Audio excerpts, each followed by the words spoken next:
Hi guys, I'm going to continue reading because of Winn Dixie and the couple chapters that I read last time. Just going to recap that Winn Dixie, they found out, was scared of thunderstorms, had a fear of thunderstorms, and also Opal went to her first day at the new job at Gertrude's Pets, and when she went in, all the animals were out of their cages and listening to Otis play his guitar, and him playing his guitar made all the animals kind of stay calm, and they really enjoyed it until they had to put all the animals back in the cage, and it kind of was chaos until Opal had the idea of play the music again and I can put them back in their cages.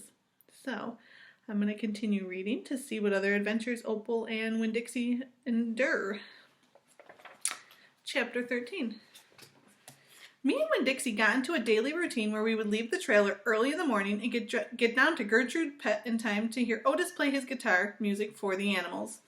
Sometimes Sweetie Pie snuck in for the concert too. She sat on the floor and wrapped her arms around Winn Dixie and rocked him back and forth like he was a big old teddy bear. And then when the music was over, she would walk around trying to pick out what pet she wanted. But she always gave up and went home, because the only thing that she really wanted was a dog like Winn Dixie. After she was gone, I would sweep and clean up and even arrange some of Otis's shelves, because he did not have an eye for arranging things, and I did. And when I was done, Otis would write down my time in a notebook, and he had marked on the outside. 1 red collar and 1 red leash. And the whole time he did not in any way ever act like a criminal. After working at Gertrude's Pets, me and Winn Dixie would go over to the Herman W. Block Memorial Library and talk to Miss Franny and listen to her tell us a story. But my favorite place to be that summer was in Gloria Dump's yard. And I figured it was Winn Dixie's favorite place to be too, because when we got up to the last block before her house, Winn Dixie would break away from my bike and start to run for all he was worth, heading for Gloria Dump's backyard and his spoonful of peanut butter. Sometimes Dunlap and Stevie would follow me. They would yell, "There goes the preacher's daughter visiting the witch." "She's not a witch," I told them. And it made me mad the way they wouldn't listen to me and kept on believing whatever they wanted to believe about Gloria Dump. One time Stevie said to me, "My mama says you shouldn't be spending all your time cooped up in that pet shop and at the library, sitting around talking with old ladies. She says you should get out in the fresh air and play with kids your own age." That's what my mama says. "Oh, lay off her," Dunlap said to Stevie. Then he turned to me. "He don't mean it," he said. But I was already mad. I shouted at Stevie. I said, "I don't care what your mama says. She's not my mama, so she can't tell me what to do."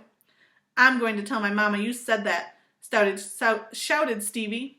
And she'll tell you that you're daddy and shame you in front of the whole church, and that the pet shop man was in jail. And I wonder if your daddy knows that."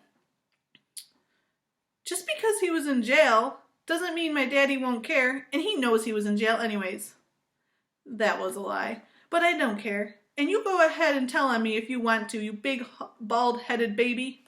I swear it about wore me out yelling at Dunlap and Stevie every day. By the time I got to Gloria Dump's yard, I felt like a soldier who had been fighting a hard battle. Gloria would make me a peanut butter sandwich straight off, and then she would pour me a cup of coffee with half coffee and half milk, and that would refresh me. "Why don't you play with them boys?" Gloria asked. "Because they're ignorant," I told her. "They think you're a witch." "It doesn't matter how many times I tell them that you're not." "I think they're just trying to make friends with you in a roundabout way," Gloria said. "I don't want to be their friend," I said. It might be fun having them two boys as friends." "I'd rather talk with you," she said. They're mean, and they're boys." Gloria would shake her head and sigh, and then she would ask me what was going on in the world, and did I have any stories to tell her? And I always did. Chapter 14. Sometimes I told Gloria the story Miss Franny Block had just told me, or I imitated Otis tapping his pointy-toed boots and playing for all the animals, and that made her laugh. And sometimes I made up a story, and Gloria Dump would listen to it all the way through from the beginning to the end. She told me she used to love reading stories, but she couldn't anymore because her eyes were so bad. "Can't you get yourself some really strong glasses?" I asked her. "Child," she said, they don't make glasses strong enough for these eyes." One day, when the storytelling was done, I decided to tell Gloria that Otis was a criminal. I thought maybe I should tell an adult about it, and Gloria was the best adult I knew. Gloria, I said. She said back. You know Otis? I don't know him, but I know what you want to tell me about him. Well, he's a criminal. He's been in jail. Do you think I should be afraid of him? What for? I don't know, for doing bad things, I guess, for being in jail. Child, she said, let me show you something. She got up out of her chair real slow and took a hold of my arm.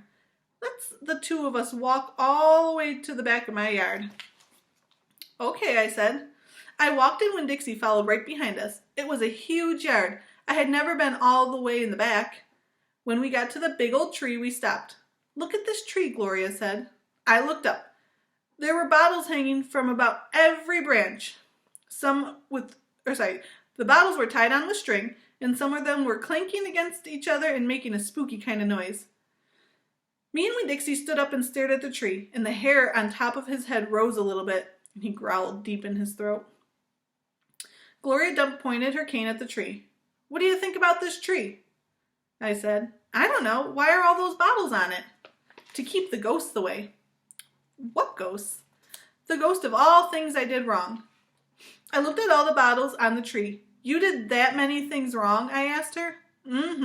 Said Gloria. More than that. But you're the nicest person I know, I told her. Doesn't mean I haven't done bad things, she said. Child, I know that, and I'm the one who put the bottles there. Next page. Sorry, I'm just losing my train of thought. What I learned was the most important thing. What's that? I asked her. It's different for everyone, she said. You gotta find out on your own. But in the meantime, you gotta remember, you can't always judge people by the things they've done. You gotta judge them by what they're doing now. You judge Otis by the pretty music he plays and how kind he is to them animals. Because that's all you know about him right now. Right? Yes, ma'am, I said. And them boys, you try not to judge them too harsh either, all right? All right, I said. All right then, said Gloria Dump, and she turned and started walking away. Winn-Dixie nudged me with his wet nose and wagged his tail. When he saw I wasn't going, he trotted after Gloria. I stayed where I was and studied the tree. I wonder if my mama, wherever she was, had a tree full of bottles. I wonder if I was a ghost to her the same way she sometimes seemed like a ghost to me. Let's see how long the next chapter is. All right, I'll read one more chapter. Chapter 15. The library's air conditioning unit didn't work very good, and there was only one fan. And from the minute me and Winn-Dixie got in the library, he hogged it all. He laid right in front of it and wagged his tail and let it blow his fur all around. Some of his fur was pretty loose and blew right off him like a dandelion puff. I worried about him hogging the fan, and I worried about the fan blowing him bald. But Miss Franny said not to worry about either thing. That Winn-Dixie could hog the fan all he wanted, and she had never in her life seen a dog made bald by a fan. Sometimes when Miss Franny was telling a story, she would have a fit. They were small fits, and they didn't last long. But what happened was she would forget what she was saying. She would just stop and start to shake like a little leaf. And then, when that happened, Winn-Dixie would get up from the fan and sit right by Miss Franny Block's side. He would sit up tall, protecting her, with his ears standing up straight on his head, like soldiers. And when Miss Franny stopped shaking and started talking again, Winn-Dixie would lick her hand and lie back down in front of the fan. Whenever Miss Franny had one of her fits, it reminded me of Winn-Dixie in a thunderstorm. There were a lot of thunderstorms that summer, and I got real good onto holding Winn-Dixie whenever they came. I held on to him and comforted him and whispered to him and rocked him, just the same way he had tried to comfort Miss Franny when she had her fits. Oh, and I held on to Winn-Dixie for another reason too. I held him so tight that just so he wouldn't run away. It all made me think of Gloria Dump.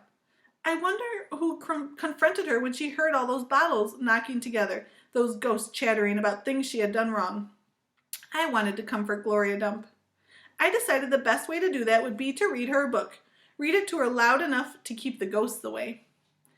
And so I asked Miss Franny, I said, Miss Franny, I've got a grown-up friend whose eyes are going on her, and I would like to read her a book out loud. Do you have any suggestions?" "Suggestions," Miss Franny said. "Yes, ma'am, I have suggestions. Of course, I have suggestions. What about Gone with the Wind?" "What's that about?" I asked her. "Why," Miss Franny said, "it's a wonderful story about the Civil War." "The Civil War," I said. "Do not tell me you've never heard of the Civil War." Miss Franny Block looked like she was going to faint. She waved her hands in front of her face. "I know about the Civil War," I told her. "That was the war between the South and the North over slavery."